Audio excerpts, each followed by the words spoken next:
పడతాయి. అల్లపెండాలు ఎక్కువ ఉన్నాయని చెప్పారు, 47% ఎక్కువ అని చెప్పారు. కానీ దాంట్లో కూడా అతివృష్టి అనావృష్టి ఉండదని చెప్పారు అమ్మవారు. ద్రోణి ఋతుపవనాలు, అడపదడప జల్లు, అంటే ఇవాళ పడతాయి అనుకున్న జల్లు 6-10 రోజులు అట్లా లేటుగా వర్షానికి పంటలకు అనుకూలమైనది కాదని చెప్పారు అమ్మవారు. తొలకరి ఆలస్యం అవుతుందని చెప్పారు. ఈ సంవత్సరం కొత్త పంట రేపు జూన్ జూలైలో వేసే పంట తొలకరి బాగా ఆలస్యం అవుతుంది. ఏ పంట అయినా సరే రైతు 2 సార్లు వేయాల్సి వచ్చే పరిస్థితి అని చెప్పారు అమ్మవారు. అంటే రైతు పంట వేసినప్పుడు చూసి జాగ్రత్తగా వేసుకోమని చెప్పారని అర్థం, మనం అనుకోవాలి. అది ఫిబ్రవరి 28వ తారీఖు 28 తర్వాత వాతావరణ ఉష్ణోగ్రత బాగా పెరుగుతుంది. ఇది అమ్మవారు చెప్పిన ఇవన్నీ కూడా చెప్పాను చదువుకునేది బాబాయ్. 2% వారానికి 2% అదనంగా పెరుగుద్దని చెప్పారు. 2%.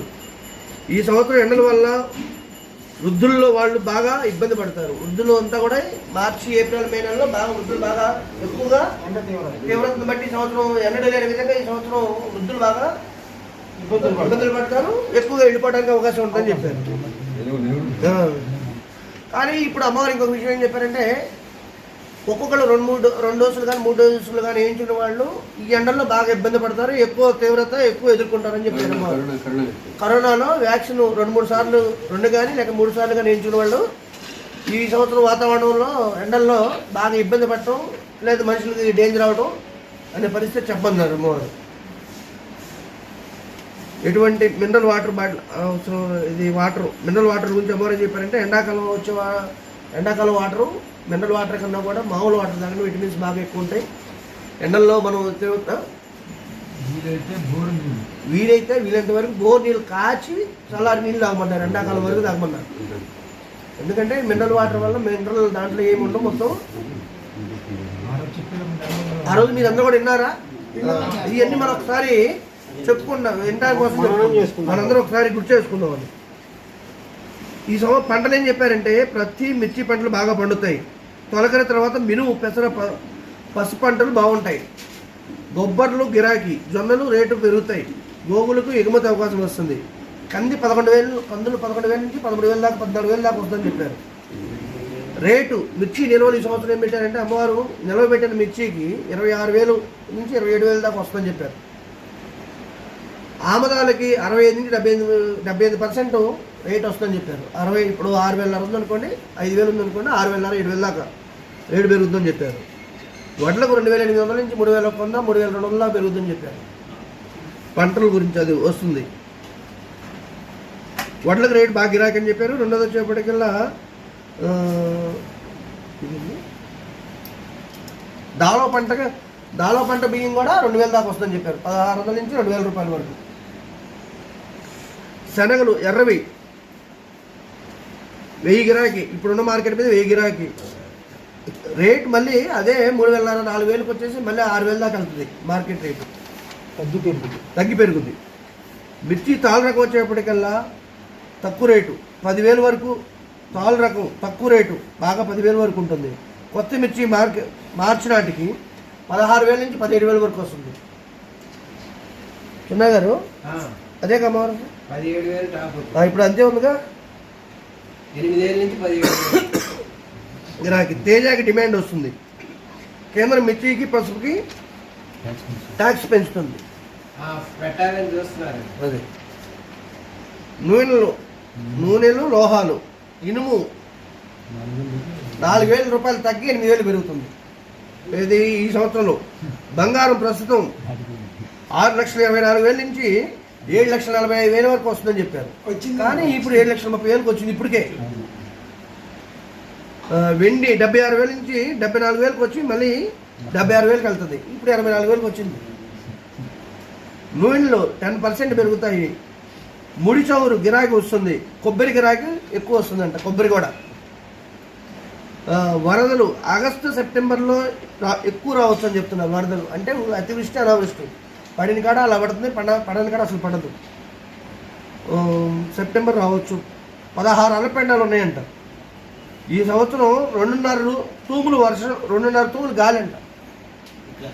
అంటే 2.5 తూములు అంటే తక్కువ అండి, ఎక్కువ అండి సాయి గారు? 2.5 తూములు 2.5 తూములు గాలి. అంటే ఈ భూకంపాలు ఈ సంవత్సరం భూమి కనిపిస్తుంది కానీ భూకంపాలు రావు, జన నష్టం ఉండదు. మత కలహాలు 4% పెరుగుతాయంట. మే నెల తర్వాత బాగుంటుంది. రిజిస్ట్రేషన్ 15 తర్వాత నుంచి పెట్రోల్ రేటు 4 రూపాయల నుంచి 6 రూపాయల వరకు 4 రూపాయలు తగ్గుతుంది మే నెల నుంచి. ఆల్రెడీ 2 రూపాయలు తగ్గింది. విద్యారంగం బాగుంటుంది. ఉద్యోగాల కోసం 3-4 సంవత్సరాలు ఎదురు చూడాల్సిన పరిస్థితి వస్తుందంట. ఉద్యోగాల కోసం చదువుకున్న వాళ్ళు ఎక్కువైపోయారు, జాబుల కోసం ఎదురు చూస్తున్నారు, ఉద్యోగాలు తక్కువైపోయారు. అది విద్యారంగం బాగుంటుంది. ఉద్యోగాల కోసం డిజిటల్ లావాదేవీలు పెరుగుతాయి. డిజిటల్ లావాదేవీలు అంటే మనం వచ్చే సంపాదనలు, ఫోన్పేలు, ఆదాయం. డిజిటల్ లావాదేవీలు అంటే మనం ఏ 100 రూపాయలు ఉన్నా కానీ దానికి ఒక ట్యాక్స్ పడతా ఉంటుంది, కానీ మనకు కనపడదు. డిజిటల్ లావాదేవీలు పెరుగుతాయి. ప్రతిదానికి జిఎస్టీ ట్యాక్స్ వస్తుంది. ఇది 2025-26 వరకు పెరుగుతూనే ఉంటుందంట. ప్రమాదాలు, రైలు ప్రమాదాలు ఎక్కువ. 4 చక్రాల వాహనాలు 2024లో బాగా ఎక్కువగా ఉంటాయి. ఆరోగ్యాలు అందరికీ అనుకూలమైనవి. ప్రతి కుటుంబంలో ఇంత సమస్యలు, ఆలోచనలు వస్తాయి. జూన్ 14 వరకు భార్యాభర్తల మధ్య వ్యతిరేకత బాగా ఉంటుంది. జూన్ జూలై వరకు భార్యాభర్తల మధ్య విమాన ప్రమాదాలు, దొంగతనాలు బాగా ఎక్కువగా ఉంటాయి. రాబోయే ఎలక్షన్లో హత్యలు బాగా జరుగుతాయి. వివాహాలు ఫిబ్రవరి, మార్చిలో మనపేటలోనే జరుగుతాయి. చేతి వృత్తులు 15% పెరుగుతాయి.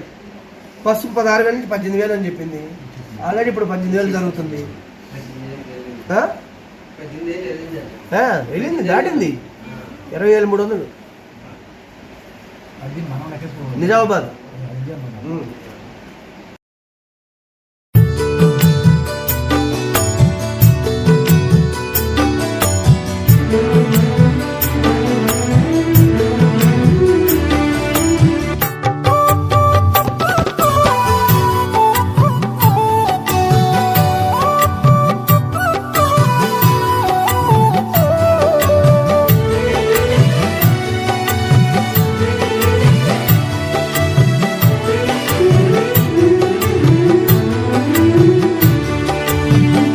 జయ లక్ష్మీ జయ శ్రీలక్ష్మీ నిదానం పాటి అమ్మా మహాలక్ష్మి ముత్తాయ పాలెం ప్రసన్న లక్ష్మీ. జయ జయ లక్ష్మీ జయ శ్రీలక్ష్మీ నిదానం పాటి అమ్మా మహాలక్ష్మి ముత్తాయ పాలెం ప్రసన్న లక్ష్మీ.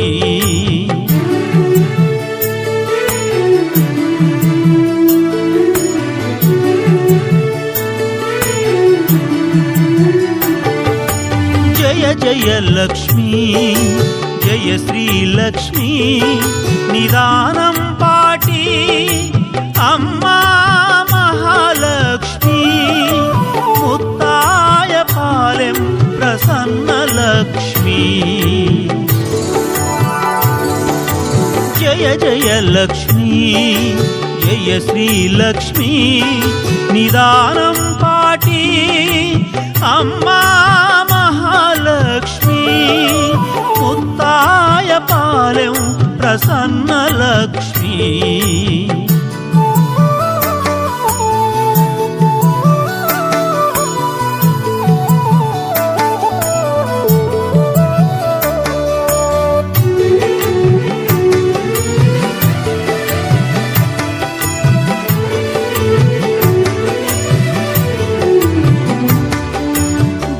జయ లక్ష్మీ జయ శ్రీలక్ష్మీ నిదానం పాటి అమ్మా మహాలక్ష్మి ముత్తాయ పాలెం ప్రసన్న లక్ష్మీ.